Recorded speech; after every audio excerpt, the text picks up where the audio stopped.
तूर, सोयाबीन किंवा चण्यासारख्या पिकांनी फुलाच्या अवस्थेत जर कोराजेन मारलं तर फुलगळ होते असं कृषी केंद्र चालकानं शेतकऱ्याला सांगितलं। त्या शेतकऱ्याचा मला फोन आला आणि सर खरंच कोराजेनमुळे फुलगळ होते का असा प्रश्न शेतकऱ्यांचा होता। त्यामुळे याच्या आधी पण मला असे भरपूर फोन आलेले आहे आणि मी त्यावेळेस त्यांना फोनवरच उत्तर दिलं। परंतु आज मला असं वाटलं की या व्हिडिओची गरज आहे। बऱ्याच शेतकऱ्यांचे प्रश्न येत आहे, त्यामुळे मी हा व्हिडिओ बनवतो। व्हिडिओ शेवटपर्यंत नक्की पहा, तुमच्या प्रश्नाचं सुद्धा उत्तर यामध्ये येऊन जाईल। मंडळी, हा व्हिडिओ शूट करताना आम्हाला शेतकरी भेटले ज्यांच्या शेतात आम्ही व्हिडिओ शूट करत होतो।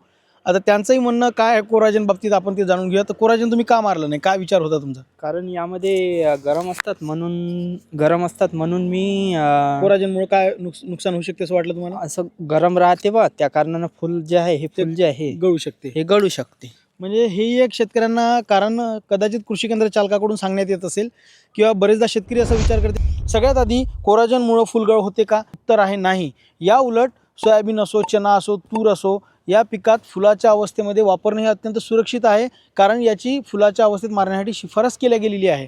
क्लोरॅनिलिप्रोल हा जो घटक आहे, सक्रिय घटक, हा अळीवर्गीय कीड असो किंवा खोडकीड जे आहे या वर्गातील किडींना नियंत्रित करण्यासाठी बनवण्यात आलेला आहे आणि शेतकऱ्यांसाठी वापरण्यासाठी अत्यंत विश्वसनीय मानला गेलेला आहे।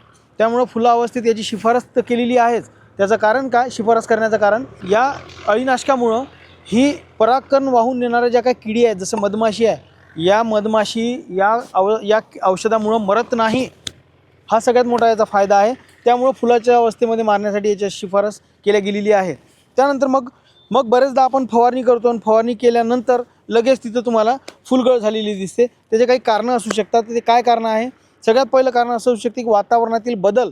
त्यामध्ये दुसरं कारण असू शकते की एखाद्या औषधाचा ओव्हरडोज, आपल्याला तसे ओव्हरडोज मारण्याची सवय पडलेली आहे। कोराजेनचा सुरुवातीचा डोस मला आठवते 3 मिलीपासून त्याची सुरुवात झाली, त्यानंतर आपण 5 मिली मारत गेलो, त्यानंतर 7 मिली, आता 10 मिली, काही लोक 15 ते 20 मिली मारते।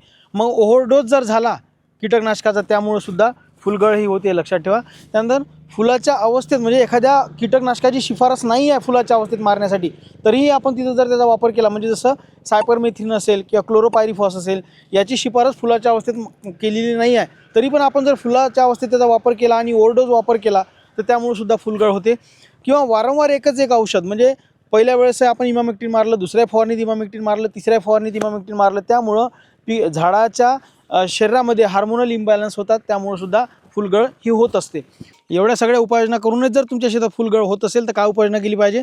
त्यासाठी तुम्हाला घ्यायचं आहे बोरॉन 30 ग्राम, बुरशीनाशकामध्ये नेटिओ आणि ॲग्रीपॉवर अमिनो, याचा जर तुम्ही वापर कराल त्या अवस्थेमध्ये 100% तुम्हाला फुलगळ ही कमी झालेली तिथं दिसेल। त्यानंतर कोणते औषध आहे की जे फुलाच्या अवस्थेमध्ये मारले नाही पाहिजे दिलेलं आहे, किंवा पिवळा ट्रिअँगल दिलेला आहे, ते कीटकनाशक फुलाच्या अवस्थेमध्ये अजिबात वापरले नाही पाहिजे।